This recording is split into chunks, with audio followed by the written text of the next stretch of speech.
The country is still grappling with the stubborn legacy of apartheid, which includes massive inequality. The gap between the rich and the poor grew after 1994.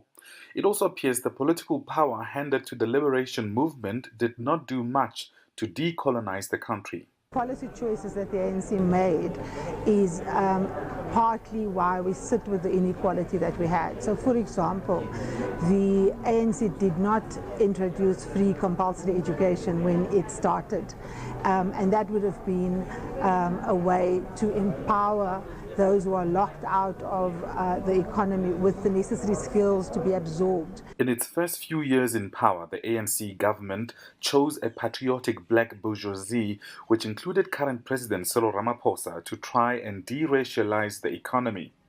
What you had was white established interests who used black people as the acceptable faces to be able to do business with government. So you had the creation of a comprador bourgeoisie.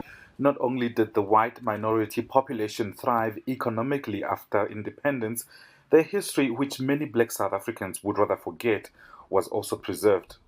This is a school named after the architect of apartheid, Hendrik Verwoerd, who was the prime minister in the 1940s.